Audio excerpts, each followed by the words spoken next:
Мына машинаға келдім мен. Қандай машина екенін көрелікші. 80-61-дің алдына келді еді ғой. Шылтырақ екен. Арқасы мына шторка тұр ғой. Не машина екен?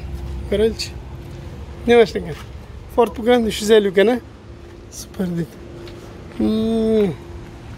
Şu машина екен да. Şu машинаны айдайды екен біз. Ол жақта Ford Transit бар екен.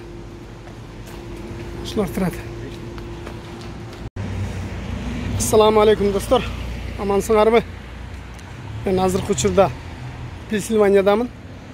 Алдыңыздарда көрүп турган Ford E350 деген машина. Бензин, объемы 4-7. Ушул машина менен мен жумушка чыккан атам. Өзүңүздөргө белгилүү болгондой, буга чейин мен болсо стройкада ар кандай мындай биздин тил менен айтканда халтура иштеп жүрдүк эле. Мен мына бүгүн биринчи күн байка водитель болуп ишке кирдим. Ушул машинаны берди. Ушул машина менен буюрса штаттан штатка жүк ташыйбыз. Өзүңүздөр көрүп тургандай.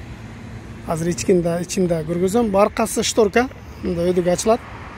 Мен ичин көрсөтүштүн кажети жок. Мен сизге бир сыйра мындай тартып көргөзүп коеюн. Аркасында мындай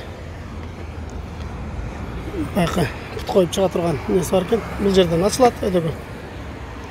Азыр могу ортосунда мындай трап бар экен да, муну кокустан бир алысыраак болуп калсам, мына коюп алып туруп үстүнө ичине чыгып ташыганы жакшы экен. Бакта бензобак крышкасы жок экен. Баллондор болсо жаңы, дөңгөлөктөрү размер болсо мына жактан көргөзөйүн. 225-75 16. Машиналар жылы 2014-жылкы. Мына жылы 2014 мына жакта турат. Салондор простой, эч кандай не жок, ручной булары. Караңыздар. Азыр көргөзөйүн. Сиденьялар жытылып атыр жакшы. Айрбак бар экен. Автомат коробка могу жагында. Мондай бар экен. Телефонду коюп койгон жакшы экен да. Ошо мына машинанын ичи бакта спальниги. Көрдүңүздөр, бакта вешалкалар турат. Бакта полочкалары, бакта спальник, асты болсо мында полка. Мына жакта жилет, жана күлүчтөр бар экен, запасной. Мына жакта подстаканник экен мындай. Бул пепельница турбайбы? Пепельница экен, подстаканник бакта экен. Ошо кыскача обзор. Бул жак тарабынан кыскача обзор. Өдөсүндө ветровиги жок экен.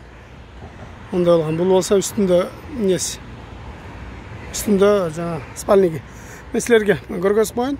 Мунун артында спальниги бар да, көрбөйсүңөрбү? Кабина менен кузовду кошуп койгондагы ичине киргизип койгон спальникти. Ушундай ветровиги жок экен, бирок крылосу да жок экен. Мана байкасаңыздар, крылосу жок экен. Жөн эле мында брызгай коюп коюптур. Ушундай болгон машина экен. Өдөсү тент. Бул болсо бокс экен да. Бул жакта ушуларды Америкада бокс трак деп коет экен. Бокс трак. Мына Walmart деген магазинге келип, жолго керектүү нерселер сатып алдым машинагачы. Бактан не алдым? Одеял алдым. Пастель алдым, подушка алдым. Азыр бул жака жайгаштырам. Бир аз жолдо ичкени суу алдым. Кийим кечелерди алдым. Да буюрса рейске даярбыз. Ошо мындан бияка эмне жүктөдүм, кайсыл жака жүрүп атам, ошолордун баарын бир сыйра тартып көргөзүп турам силерге. Кызыккандар болсо личка жазсаңыздар, мындай комментарий жазсаңыздар, айтып деп түшүндүрөм. Ошо отургандар.